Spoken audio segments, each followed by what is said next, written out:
like the fear of failure is so like it doesn't exist. You know what I mean? So once I let go of that, I was like, I felt more powerful because I can literally do what I want with no repercussions because I'm not in fear of what's gonna happen because nothing's gonna happen. Like my friend always says, she's always like, "Oh, who's gonna beat my ass?" Like if there's like any like situation in life, she's like, "Who's gonna beat you up?" Like, and the answer's no one. So just do it. What are you listening to?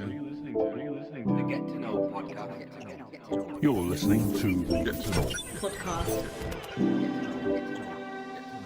Get to Know.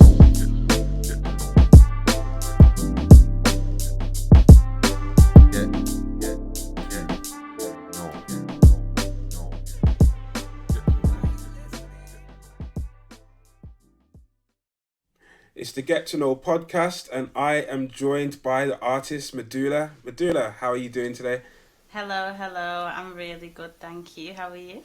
I'm very well, thank you. Thank you so much for coming on. I'm really looking forward to this. Oh, no worries. I'm excited to be here. Great. I first checked out your stuff because when it was I got made aware of you by Aziz Bello and Iman Lake, who of Hmm. course my first guest. So I saw them reposting some of your stuff, and it looked pretty cool, man. So I had a little bit of a dig deeper, and yeah, I just knew I had to get you on. So yeah, much appreciated. Oh, thank you. Yeah, like they're also just very talented at what they do. So yeah, I'm glad you could find me through them. Yeah, how do you know them?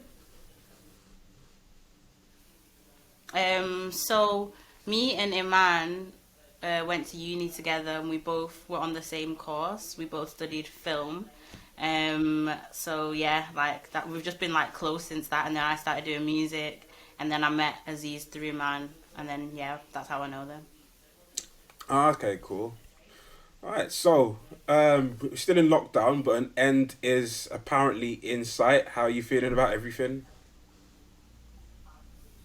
I am excited. Like, I literally, I'm happy that we've had this time period to rest. Like, I'm grateful for that. But I'm just really ready for things to just go back to normal so I can literally just get cooking on more music. Yeah. How's the lockdown period affected you creatively? I'll be honest, I'm really fortunate because it's affected me in a really good way. Like, I've been able to move, I was in London, I've moved back home to Manchester, and then I've just been able to just get creative with zero distractions. Like, I'm the sort of person that's like, I get FOMO over everything. So if there's nothing going on, there's nothing to get FOMO over, do you know what I mean? So I can just literally stay at home and do what I need to do. Nice. Yeah, I'm the same, man. Like even now, like not I'm not in London at the minute. I moved back a few months ago, and it's been alright. I've moved Hamptons where I live now, where I'm from, and it's like yeah, it's all good. But I know that once things start opening up again, I'm gonna get FOMO so much. So yeah, I need to get myself back there. But I hear that I proper relate to what you're saying. It's so real. It's actually a real problem. Mm. But oh well, there'll be plenty to look forward to soon. So it's all good.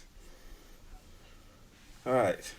So I want to Yeah, kick things exactly. off by doing the quick fire round. So I'll ask you a series of questions, and you just pick your preferred option. Okay.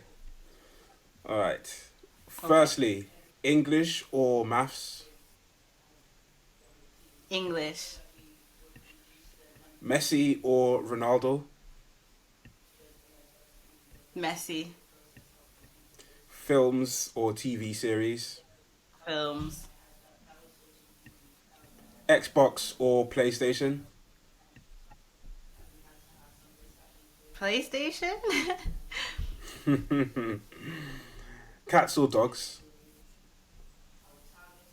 Dogs. Orange juice or apple juice? Apple juice all day. Apple or Android? Oh, I hate to say it, but Apple. It's a cult. Nike or Adidas? Nike. Kanye West or Jay-Z? Kanye West. Biggie or Tupac? That's hard. Biggie. Everyone struggles the most on that one. Because it's impossible. I hear ya. I do. Spider-Man or Batman?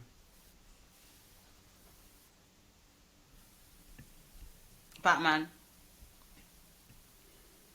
Instagram or Twitter?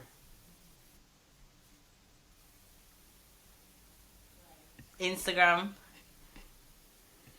Winter or summer? Summer. 100%. Nice. And finally, what is your favourite holiday destination? Is this somewhere I've been or Yes. somewhere I've been? Okay. I'm gonna say South Africa. That was the Okay. best Oh time wow, of what's my that life. like? Absolutely gorgeous. I managed to get to spend time in Cape Town and in Joburg, and they're both just completely different vibes, but I love it there. Yeah. Oh yeah, I can imagine it being a proper sick place to go, man. Mhm. Alright, nice. Okay, so Meduulla, can you talk to me about, growing up and how you got into poetry and then music? Yeah. So, started off in school. I wasn't like I've always been an inquisitive kid, but there wasn't anything that really I was drawn to subject wise. Do you know what I mean? And then I started writing because we had to in English, and later on in English class there was this like competition where if you write a poem, then you get the chance to compete against national people around the country. And I was like, I have always wanted to leave my town, so this is my chance. Like, literally, let me just go, just do this poem and see. So then I did this poem now, and people were like, whoa, like, you're actually good. Like, you should do this more often. And then I got involved in this writing group called Young Identity, who are a writing collective from Manchester. And it's literally the sickest writers I've ever met in my life, put in one space. So naturally, I was around all of these amazing writers, and I got the chance to hone my craft. And then after that, I just decided to start doing freestyles, and people liked them, so I just carried on. Sick. And how is I don't know if this is a silly question. Is Meduulla your real name? No, Meduulla's my pseudonym. Okay, that's what I thought, but I had to double check. How did you choose that name?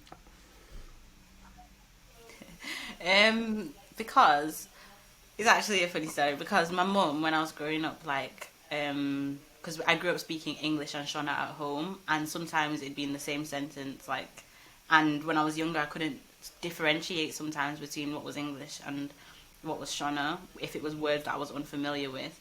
So, like, if I was doing something like stupid or like not really using my brain, my mum would be like, "Use your medulla oblongata," and then so I was like, all right, okay. So I grew up thinking that was a Shona word, but it's not, and it's like a control center in your brain. And I thought that's sick because like my vibe is like consciousness and like getting people to think, getting people to use their brain. And then I just put the W because it's like, why not? It looks sick. Sick. Alright, so when you first started getting into music, like what artists did you like look up to and admire? I would definitely say when I started thinking, oh my gosh, this music stuff is crazy, it was when I discovered Kendrick Lamar, and I was like, Okay. This guy is insane, and like he changed my life. Like he actually changed my life, and he shaped. This is even before I knew I was gonna get into music, but he shaped my thoughts and my process and my worldview. So I would say, subconsciously, I think I do put a lot of like Kendrick vibes in my music, and I really love Frank Ocean as well, the way that he can connect with his audience, and like it's just powerful. So yeah, I would say they were like my early influences, but now I'd say it's like completely changed. Okay. You know, it's funny, you're like the third artist that's come on here and started being bigging up Frank Ocean. Like, what is it Really? about him that kind of Do you really, know? attracts artists? Do you know what it is? I think first and foremost it's because he's unapologetically himself, regardless of whatever happens. And I think as an artist, image is a massive part of what we do. But he doesn't pertain to how people perceive him. He just exists, like, and you can tell that it's authentic. I think that's why it's nice. And then, like, I don't even know. Like, I think he just knows how to say things in a certain way that people can relate to them, even though you've never experienced it, and you can really feel the authenticity and the passion in his voice. So you said your influences have changed a bit recently. So who you said, like, compared to, when it was Kendrick and Frank. So who of late has been influencing you? Um, so I would say I've been listening to a lot of Little Sims. Absolutely adore Little Sims. Oh, And she's hard, man. she's hard. And Nicki Minaj as well. I feel like that's also someone from early influences, but that's someone I've carried along with me. Who, like, I've really appreciated how much she's changed as an artist, and I've grown with her. But I've also just been listening to like a lot of like underground stuff or people that are not completely established yet, because I really love that. And I think because I'd say that's where I am now. It's good to listen to that and just feel the vibe. So I really like Baby Pink. She's amazing. And Nia Archives, she's sick. And yeah, there's loads I could mention, but yeah. So when you started the poetry, and then how long was it until that kind of developed into you writing music? I'd say it was such a gradual process because I was so scared. Like, I'm literally, like, I was just, like, there's not many women in rap in it, so I was like, I don't know if this is a bit of me. There's no musical people in my family, and it was just a case of one day I did a freestyle. So it was like, I've been writing poetry for, let's say, 5 years, and then I went to uni. I can be more free. I can just do whatever I want. I've got a lot of free time. And then a year later, I was doing music. So I think it was just like a year transition. Okay, so how was it once you how easy was it making that transition? It was hard, and I've only just started to own it this year. Like, even though I said the transition was like a year transition between the poetry, I think it's only like literally in 2021 or 2020 that I've really been calling myself a rapper. And it's only in January that I released my first original debut single. So it wasn't easy at all, because it's like you feel like you're self-proclaiming these things, you know what I mean? But what I've noticed is you have to self-proclaim for it to be true in the end. So yeah. Why did you not like the fact that it seemed self-proclaiming? I think, looking back, at the time I don't know why, but looking back, I think it was just the fear of failure. Like, fear of, if I claim, okay, I'm a rapper, and then it flops, then what? But the thing is, the then what is like nothing happens. Yeah, Yeah. There's no, like, the fear of failure is so, like, it doesn't exist, you know what I mean? So once I let go of that, I was like, I felt more powerful because I can literally do what I want with no repercussions, because I'm not in fear of what's gonna happen, because nothing's gonna happen. Like, my friend always says, she's always like, oh, who's gonna beat my ass? Like, if there's like any like situation in life, she's like, who's gonna beat you up? Like, and that's no one. So just do it. Do you know what I mean? I love that, because you're so right. It's like, you said, oh, what if I fail? Then what? Like, yeah, then what? So what? You know what I'm saying? And so that's the attitude that's a good attitude to have, man. Honestly. Yeah. So one thing that kind of surprised me about poetry is that I feel like in school, like you kind of learn quite a bit about it. Like it seems like a quite a big part of English, like poetry. But once I left school, it was kind of like it wasn't that big. It's like you don't really see poetry about, like, you know, with books, for example, fiction or non-fiction, they're always about, you're always hearing of a book. Like there's just books that are just about, but poetry, you kind of have to look for poetry. And so from someone that is actively interested in it, is poetry, is it like a dying art, or is it just maybe not necessarily for the mass audience? I think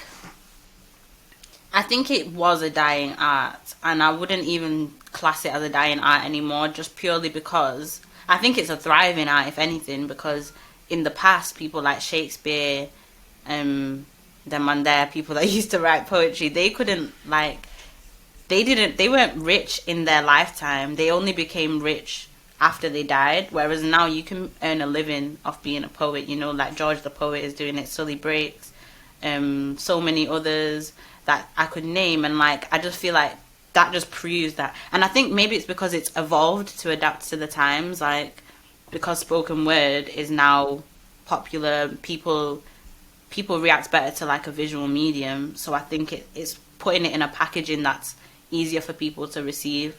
So yeah, I don't think it's dying. I think it's the best it's ever been. And who are some of the poets that you admire? So like I was saying, in my writing group, Young Identity, I was around amazing poets, and I'm not even being biased when I say they were some of the best. Like Isaiah Hull, he's absolutely amazing. And Rachel Long, absolutely love her. Who else do I love? Let me see. Zena Edwards, like, she's amazing. And I think it's powerful because these are all black people as well. And when I was growing up learning about poetry, it was predominantly white men that were writing this poetry. But now all of my inspirations are black men and women, and it's powerful. Yeah, I bet. And to you, what makes a good poem? What makes a good poem? Do you know what? I think I can be pretty snobby with the poetry that I like. Like, I know that I'm very particular in what I like to hear in poems. So I like a poem that isn't trying too hard to impress the audience. And what I mean by that is, like, there's this running joke in poetry where, like, people say buzzwords or they talk about buzz subjects because they know people are gonna, like, give that attention. The poetry that I like is the one where you can tell that this person, regardless of if anyone heard it, they wrote it for themselves, and like they really put their heart on that page, and like you can feel it when they perform it or when you read it. So that's the poetry that I like, and I love heartbreak poems. So, when you decided, you know, that you wanted to release music, did you have a plan of action, or is it more of a case of just I'll just start putting stuff out and see what happens?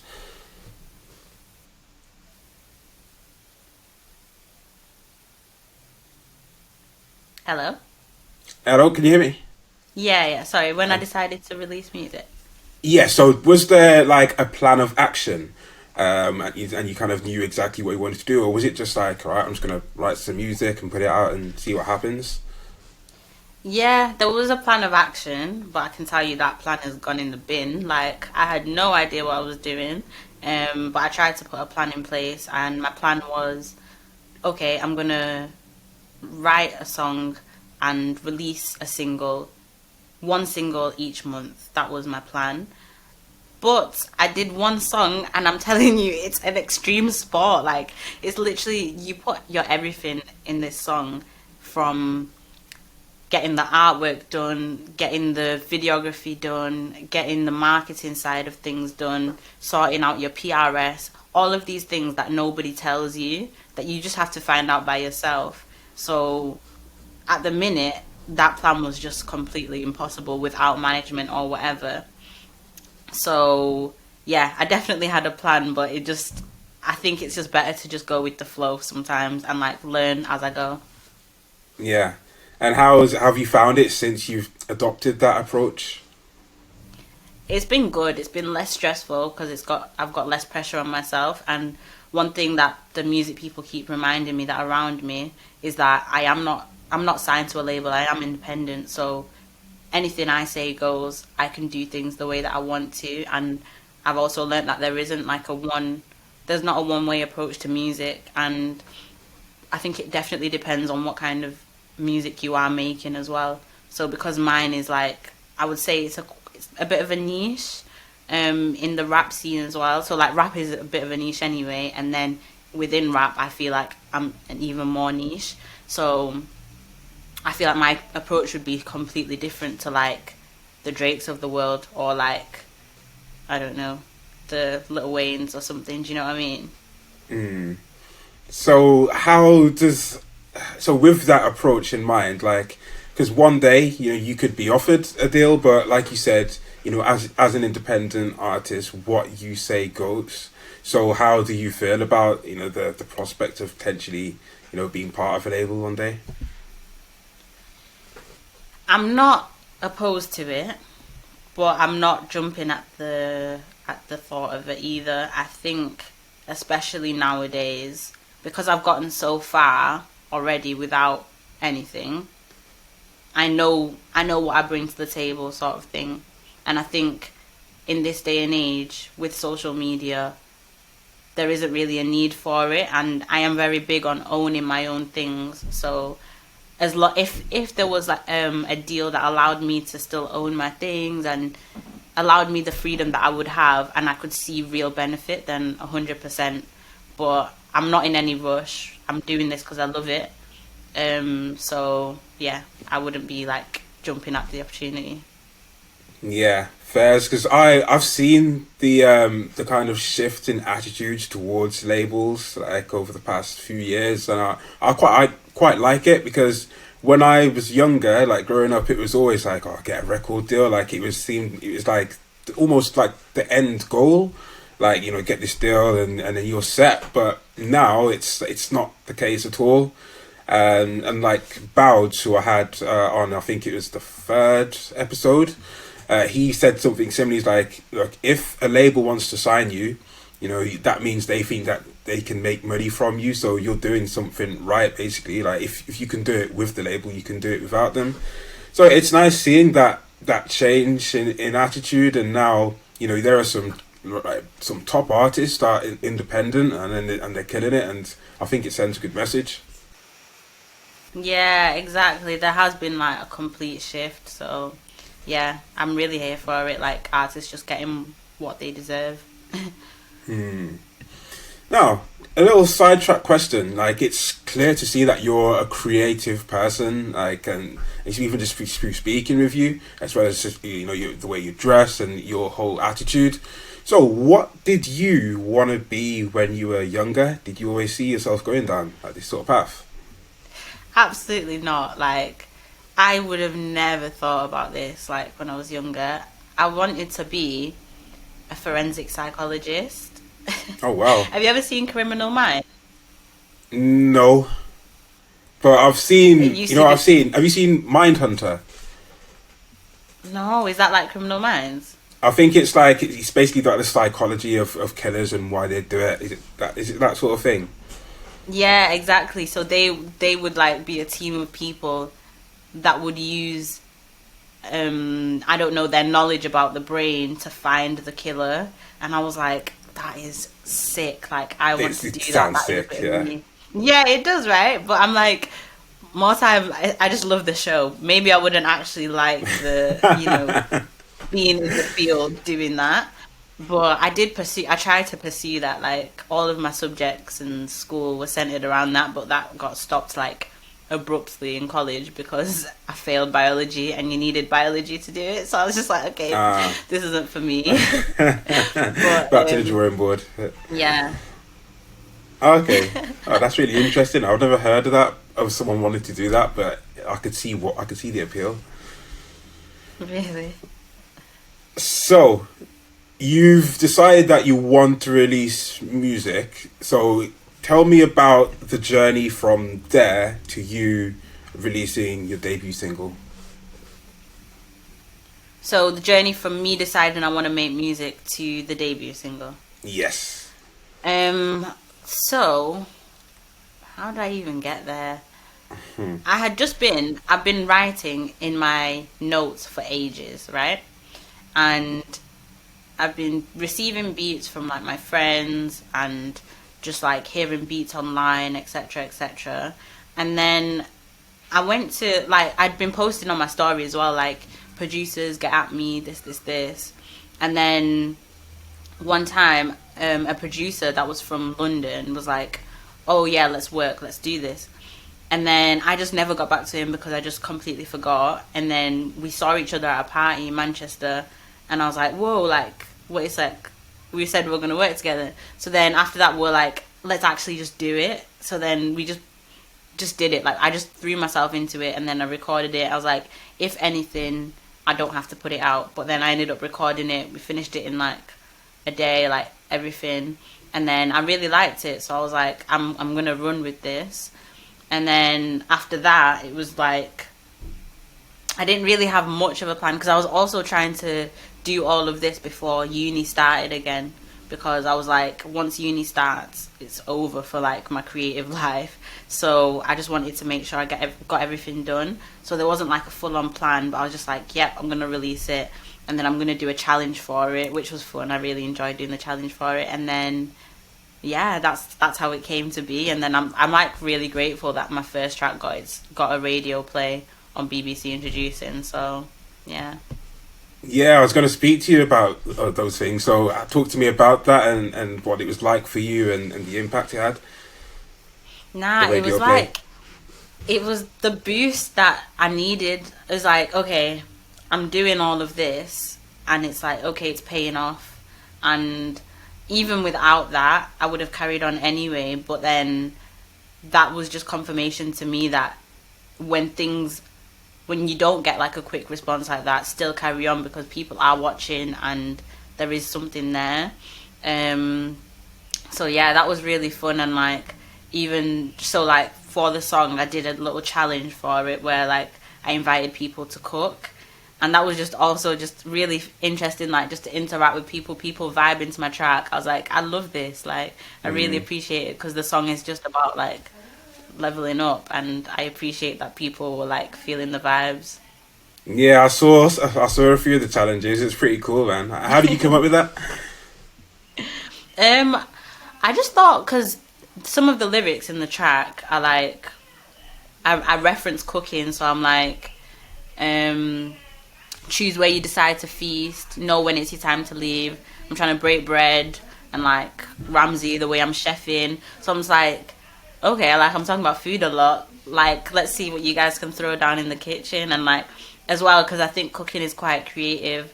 And I've recently changed my diet. Like, I've cut meat out of my diet, and I thought, this is like, it's really just made me think about the meals that I have more. So I just wanted everyone else to be like, come on, let's just get excited about food. And it's lockdown, so it's like, what else can we do if we're not cooking? Do you know what I mean? Yeah. Sick. Yeah, I mean, it must have been so good having like getting that recognition, because you know, especially so early in your career, it's like to be noticed. It's like, well, okay, I'm doing something right here. So it must have been like that boost must have been incredible for you. Yeah, it definitely was. And then I think another like pivotal moment that was like fuel for me was like I was on live to Notes, because he was doing like, yeah, I was like, what? Like, literally, I was in my headscarf. I was, you know, because like the requesting, you request to go on someone's live, but there's so many people that request. It's like the chances of you going on is like 0 to none. So I was just sat with my sister in my room, and I was like, yeah, I'll just request, but like I'm probably not gonna get on.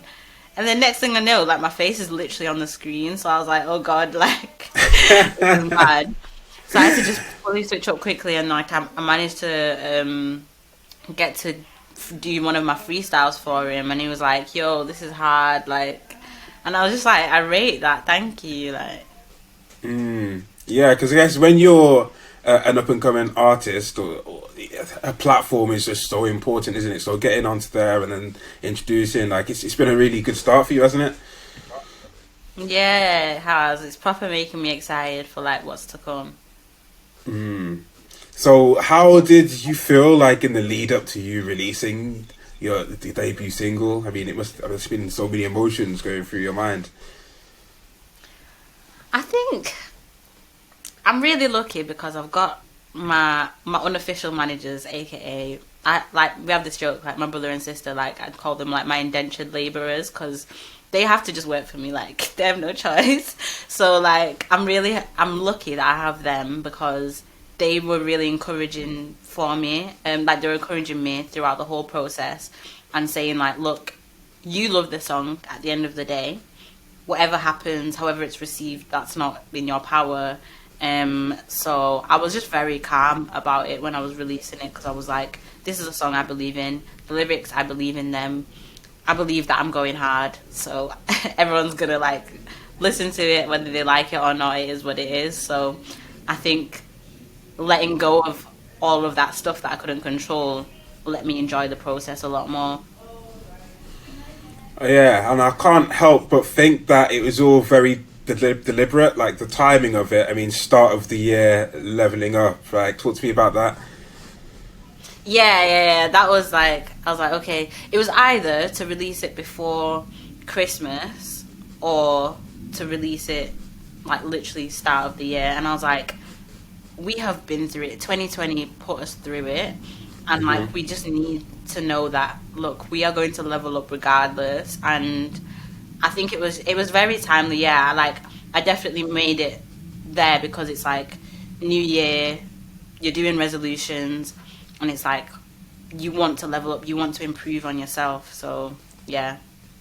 Yeah. So, what does leveling up in 2021 look like for you?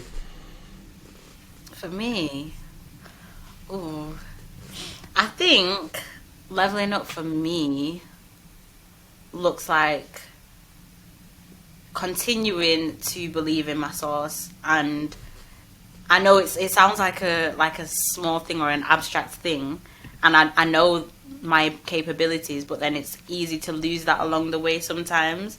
So I would just like to maintain that, and also just to maintain the relationships in my life and to keep them as healthy as they are, because I really appreciate them. Like, one thing that 2020 taught me is that that's what we have. We have family, we have our relationships, and that's something that I want to make sure I appreciate as much as I can. So, how's the single done? I mean, against your expectations? How's the single going? How's it done against your expectations? Oh, I literally never could have expected it. It's done way better than I thought it would. People that I didn't think would vibe with it are vibing with it. And yeah, like to this day, like I'm kind of in the mindset of like, okay, I'm done with that track now. Let me move on to the next, see what's going on. But people will still tag me and stuff, and like they'll be listening to my song, or like someone made a mood board for it the other day, and I was just like, that's really inspiring to me, because it's like, yeah, I've moved on, but that song is out there now forever. Like, people are gonna find it and resonate with it at different times, and I love that. So yeah, I appreciate it. And what is the creative process like for you? A mess, an absolute mess. Like, I would say I literally just vomit on the page. Like, I listen to a beat and I'll just vomit on the beat vomit on the page the way that the beat is making me feel. And then I'll go back to it, and then I'll just look at the things that I like, and then see what flows, see what doesn't. So it's like, at first it looks like rubbish, and then I like to refine that, and then it ends up being something that I'm really happy with. And there'll be times where I'll start one track, do 3 lines, be bored, go to something else. And I think giving myself that room is good, because like it allows me to not get into like a writer's block sort of thing. like if I'm just stuck on something and I can't move past it, it's better to just leave it and then come back to it when I can.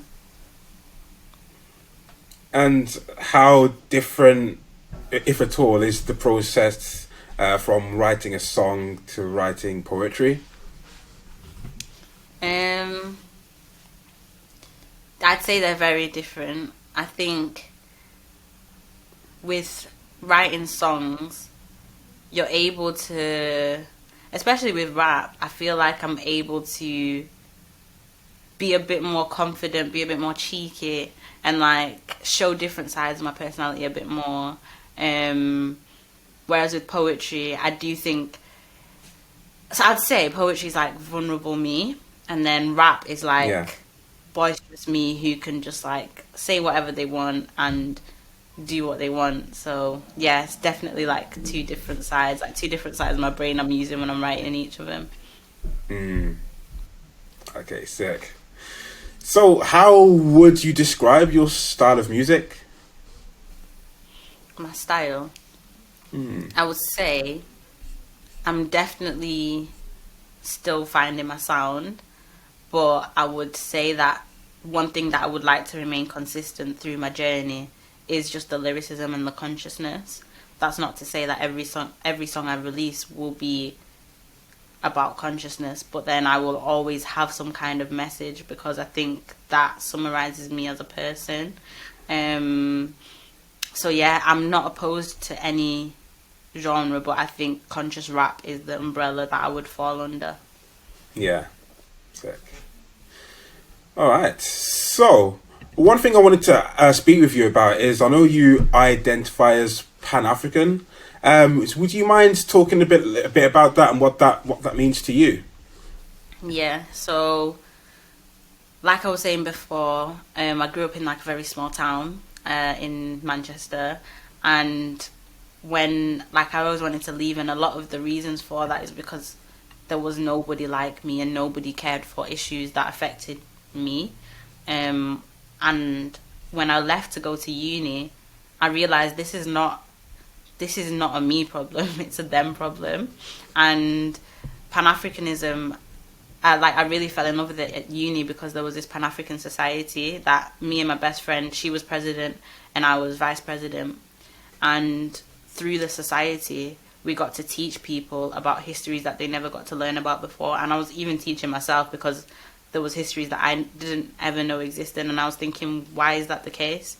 And I love the term Pan-Africanism because I think it encapsulates everyone of African origin. That also obviously includes the West Indies and other places, but people that just originated from Africa. And I think in the title, it pushes the idea that the end goal is to kind of give back to the continent in some way or the other. With like, I would say like pro-blackness and stuff, that those terms apply as well to who I am. But I think Pan-Africanism really touches on the issues that I'm concerned with. Like, I'm really big on later on in life. I don't know how, I don't know what that looks like, but making sure I contribute to the country that I came from, or the continent that I came from. And how would you define Pan-Africanism?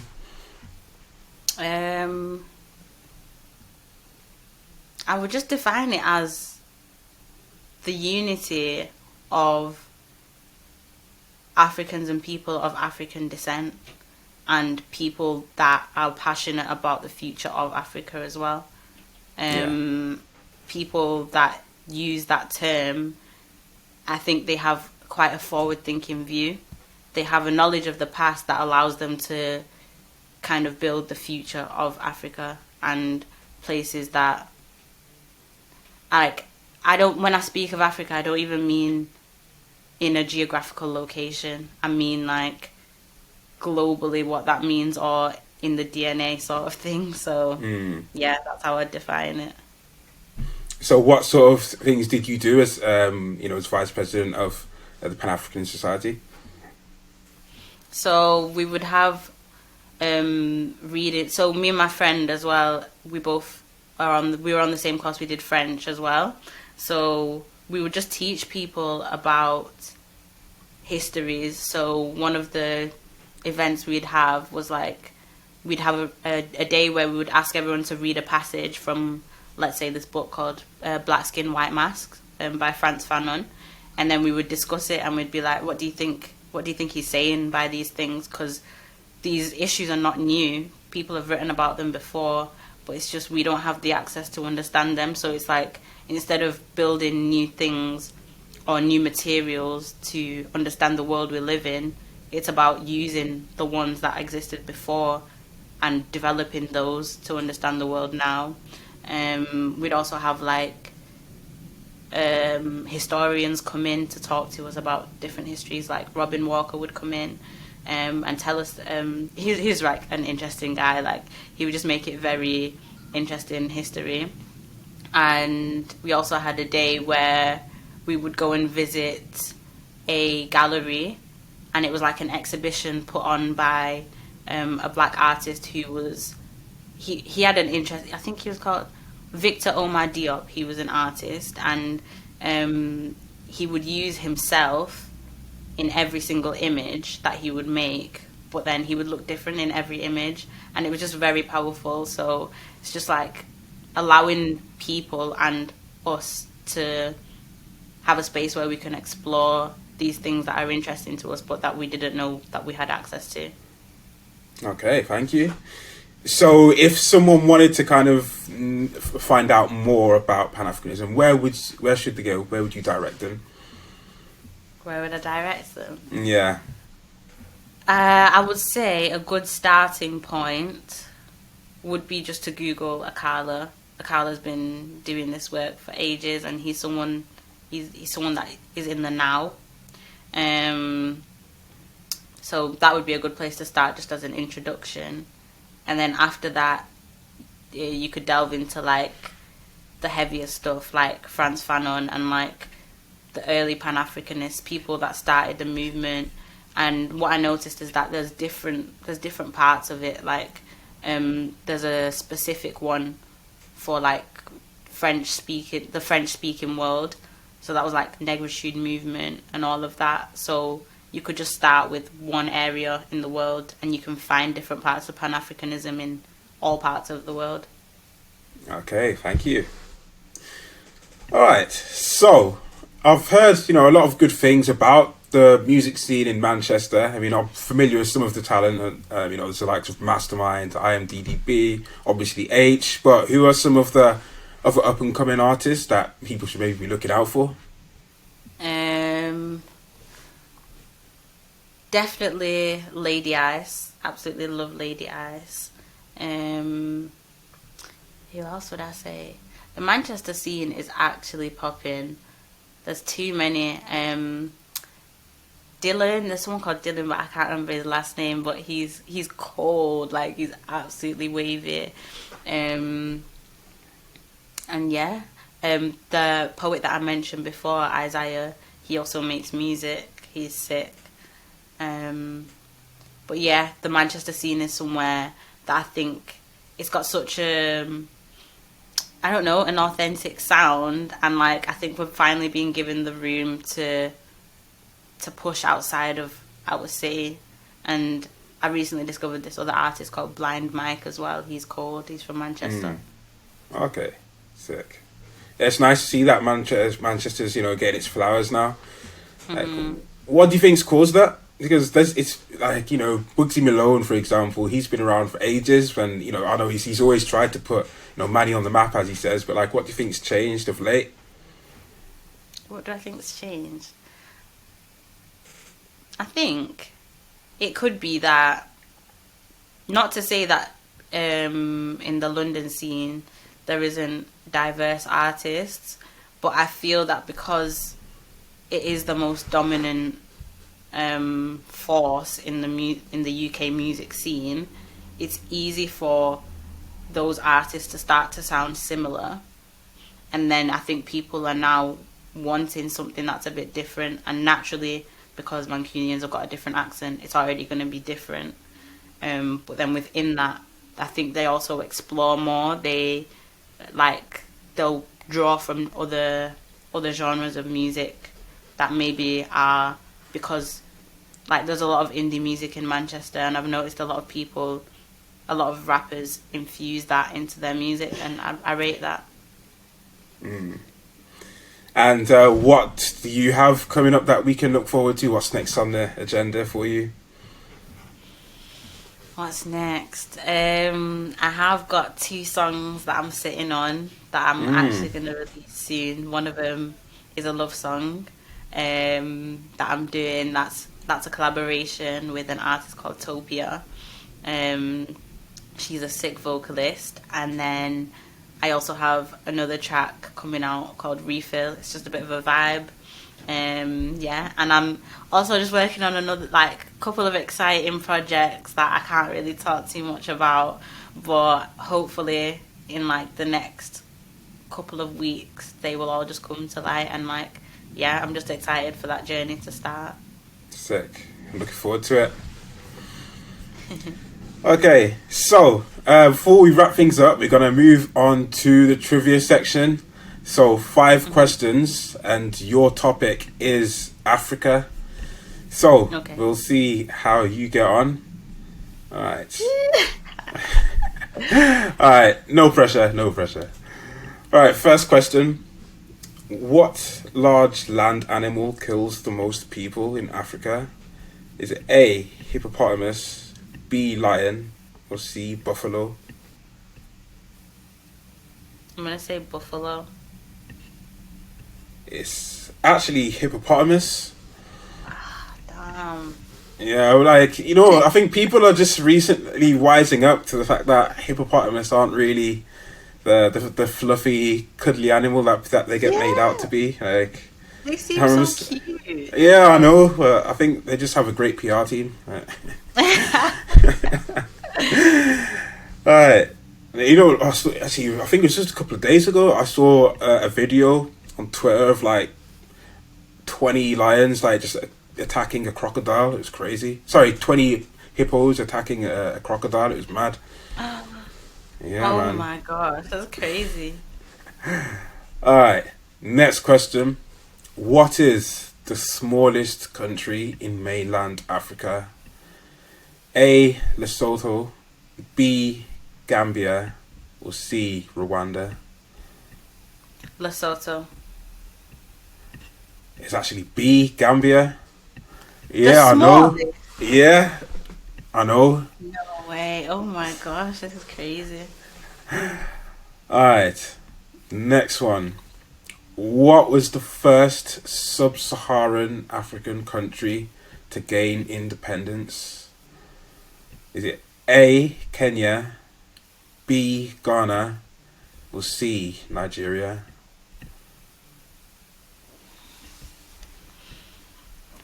I'm gonna say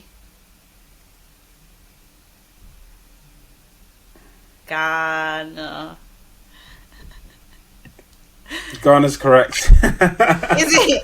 Yeah, it's correct. Woo! I 'Cause I saw your face as I was asking the question. You was like, oh, but yeah, it is Ghana.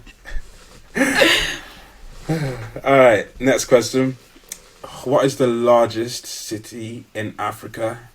Is it A, Lagos, B, Johannesburg, or C, Cairo? Lagos? It is C, Cairo. Is it? Yeah, my man. gosh. Wow. Alright, this next question is actually pretty hard, and I apologise. Alright. Who is the first elected African female president? Is it A, Sylvie Kingi of Burundi, B, Ellen Johnson Sirleaf of Liberia, or C, Joyce Banda of Malawi? Can I phone a friend? Yeah, there's no rules. No. It's out of sex. I'm gonna go with C. It's actually B, Ellen Johnson Sirleaf of Liberia. Wow! Shout I out ain't to gonna lie, I think her that was on international. yeah, man. Day as Honestly, well. yeah, I ain't gonna lie. You had some tough questions there. I think I might have been a bit deep. So, Yeah. oh man. Lastly, I usually ask people what they're listening to at the moment. So I'm curious to know.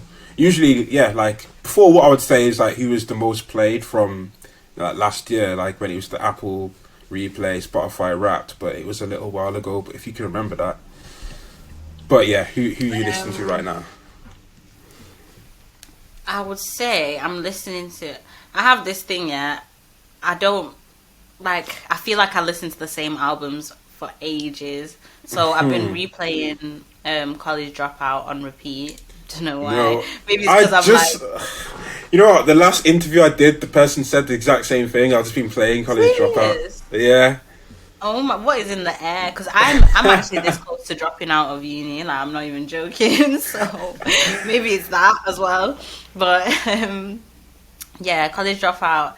I've been listening to a lot of. I've been listening to a lot of Jhené Aiko as well. Loving Jhené Aiko at the minute. You know what's mad? You know what's crazy? Yeah. When I was doing my research for this, and I was like listening to your music, I was thinking, you know what? A Jhené Aiko collab would sound pretty sick. Like, swear down. That's legit what I said. Like a couple of days ago, I was listening to your music. Like, yeah, that'd be a fire collab. I am claiming it. Absolutely claiming it. Please do. I want to hear that. Soon come. And then I think the last person I'd probably say I've been listening to is No Name. This rapper called No Name. Okay, yeah, I've heard of her. Yeah, she's called. And I'm curious to know, who would you say, off the top of your head, your top 5 favourite rappers ever? Right. Top Alright, 5. do you know what? You don't. You can do more than 5. Do as many as you like. I'm just curious to know who's in there. Nicki Minaj, definitely. Coldest. Hardest. Who else would I say? Oh, I feel so much pressure because I feel like people are going to judge me. I love Meg Thee Stallion. I don't know if it's just, maybe it's her vibe. I'm not sure. But I love her. Kendrick, like I said, sick guy. Kanye. Who else would I say? Oh my gosh, what's his name? Anderson .Paak. Okay. Oh, I wasn't expecting that, but yeah, he's hard. Really, I adore him. And who else? Chance the Rapper. Love him. And then Drake, even though he has lost a lot of credibility because, ghostwriters and that, he's sick. His music bangs. We can't lie. We can't. Yeah. Drake's definitely up there for me. Like I know that. Yeah. See now, like when I'm listening to him, it's like, oh, did you write this? But let me just enjoy the music, man. Just enjoy it. There's no point in fighting it, honestly. Yeah. And have you heard that new Anderson .Paak and Bruno Mars tune that everyone's going crazy over? No. Is it good? Oh, you need to check that out. So basically, they're releasing a project together. Okay.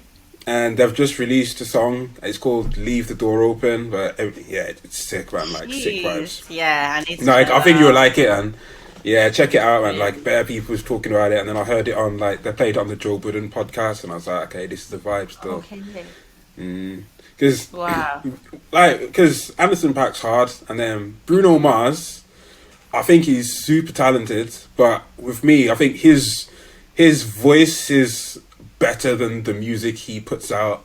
Like, I think it's some of the songs I'm like, but it's his voice that I just love his voice. But yeah, I reckon he'll sound sick on this project. Yeah, that's a collab I wouldn't have thought of, but I think that could bang defos. Yeah, man. Yeah, check it out. Yeah, you'll enjoy it. I'm quite confident of that. All right, so yeah, before we wrap things up, any last words for the listeners? No, just follow me on socials, Meduulla, 2U's, 2L's, and thank you so much for having me on this podcast. It's been great. Oh, Meduulla, it's been a pleasure. Like, thank you so much for coming on. Yeah, I'm looking forward to people hearing this. So yeah, thanks again. No worries. All right, thanks, Meduulla. See ya. See ya. What are you listening to? The Get to Know podcast. You're listening to Get to Know. Podcast.